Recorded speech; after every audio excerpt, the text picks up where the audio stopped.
আলিপুরদুয়ারের দিকে একটু নজর রাখবো, কারণ সরকারি আইনে ফাঁক। আলিপুরদুয়ারে প্রকল্পের সুবিধে পাচ্ছেন না গ্রাহকরা। রেশন ডিলারের অসাধু উপায়ে বঞ্চিত গ্রামবাসীরা। কারণ রেশন ডিলার ঠিক কি করছেন সেই ছবিটা একটু দেখাবো।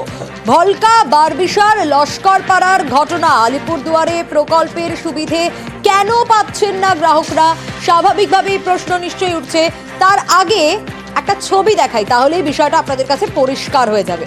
দুয়ারে রেশন, সেই দুয়ারে রেশনে কি হচ্ছে দেখুন তো। এই ছবি কি দেখছেন? রেশন ডিলার তিনি ডাল চাল এগুলো মেপে দেবেন, এটাই তো স্বাভাবিক। কিন্তু দাঁড়িপাল্লার মেশিন, আর সেই মেশিন নিয়ে এলাকায় রেশন ডিলার কি করছেন? ইট, বালি, পাথর এগুলো ওজন করছেন। কেনই বা করছেন? গ্রামবাসীরা, এলাকাবাসীরা তারা কি বলছেন একটু দেখি। রেশন দোকান নাম্বার কত? স্লিপ দিয়ে গেছে, বলছে আগামী শনিবারে, যে আজকে এক শনিবার তার পরের শনিবারে স্লিপ নিয়ে যাইতে ওখানে রেশন দিতে। কোথায় যেতে বলছে? রেশন দোকানে। রেশন দোকানে এখান থেকে কত দূর? মাইলখানিক হবে না, 2 কিলোমিটার। 2 কিলোমিটার। আচ্ছা, তো সরকার তো নিয়ম করেছে যে আপনাদের বাড়ির সামনে এসে রেশন দিয়ে যাবে। আমরা বাড়ির সামনে পাই না, পান না?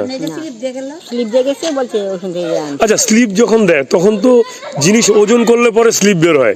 জিনিস ওজন করছে, পাথর দিয়ে ওজন করছে। কি দিয়ে ওজন করছে? পাথর, মানে ইট, চাল, পাথর, হ্যাঁ, ইট, পাথর, বালু এগুলো দিয়ে মেশিনের উপরে রাখছে, রেখে ওখানে দেখাইছে। তারপরে আমাদের এগুলা স্লিপ গুলা দিচ্ছে।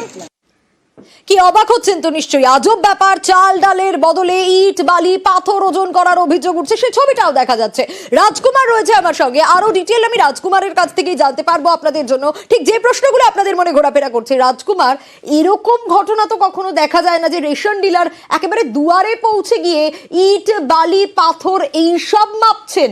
কেন করছেন তিনি এরকম কাজ? আবার স্লিপ দিচ্ছেন, বলছেন এই স্লিপ নিয়ে গেলে চাল ডাল পাওয়া যাবে। যুক্তিটা ঠিক কি? একদমই সোনিয়া, দেখো এই প্রশ্নই কিন্তু বিভিন্ন মানুষের মধ্যেও ঘোরাফেরা করছে।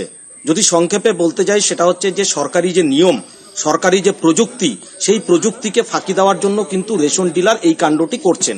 কিরকম সেটা হচ্ছে দুয়ারে রেশন যে ব্যবস্থা সরকারের, সেই ব্যবস্থায় নিয়ম আছে দুয়ারে গিয়ে রেশন ডিলারকে রেশনটা দিতে হবে, এবং ওই জায়গায় যে পরিমাপক যন্ত্রে এই রেশনটা মাপা হবে তার সঙ্গে যে পস মেশিন সেটা সংযোগ থাকে এবং তাতে স্লিপ বের হয়ে যায়।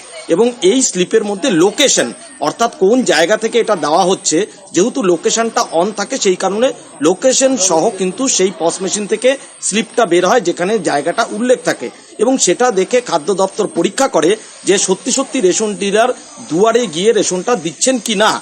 এখানেই বিষয়, এই রেশন ডিলার ভলকা বারবিশা 1 নম্বর গ্রাম পঞ্চায়েতের যে লস্করপাড়ার যে রেশন ডিলার, তিনি ঘটনাস্থলে গেছেন, তিনি দাড়ি পাল্লা সবকিছু নিয়ে গেছেন, কিন্তু সেখানে আর মাল তিনি দেননি, অর্থাৎ আটা, চাল যেগুলো রেশনে দেওয়ার কথা সেগুলো দেননি।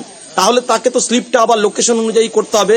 সেই কারণে তিনি দেখা যাচ্ছে ওখানে পরিমাপ যন্ত্রে ইট, বালি, পাথর তুলে তুলে স্লিপ বের করে করে গ্রাহকদের দিয়ে দিচ্ছেন এবং বলছেন আপনারা এই স্লিপ নিয়ে আমার দোকানে যাবেন, তারপর মাল পাবেন। একদমই রাজকুমার, অর্থাৎ সরকারি আইনে ফাঁক, প্রকল্পের সুবিধা তো পাচ্ছেনই না, আর তার বদলে এরকম ঘটনা ঘটাচ্ছেন। কি যুক্তি? রেশন ডিলারের গ্রাহকদের হাতে ইট, বালি, পাথরের ওজনের স্লিপ দিচ্ছেন, তার কারণ হচ্ছে সামগ্রী শেষ হয়ে গেছে, তাই নাকি বিকল্প স্লিপ সাফাই দিচ্ছেন।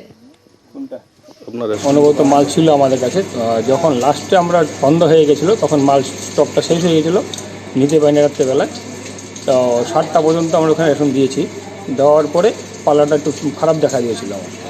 তো আবার ওটার দিকে আবার চাল দিয়ে ওজন করে দেখলাম যে পাথর দিয়ে ওজন করে দেখলাম যে ওজনটা মিলছে কিনা। ঠিক আছে, তো ওখানের বাসিন্দারা বলছিল যে ঠিক আছে আমাদের তাহলে স্লিপ দিয়ে দাও, আমরা পরে ওখানে গিয়ে মাল তুলে নেব। এইটি হইলেও ব্যাপার ছিল আমাদের। অন্যদিকে তদন্তের আশ্বাস দিয়েছেন জেলা খাদ্য নিয়ামক। এখানে কবে আসবা?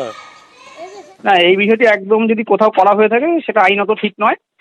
এই বিষয়টি আমরা যথাযথ তদন্ত করে উপযুক্ত ব্যবস্থা একদম ইমিডিয়েটলি আমরা নেব।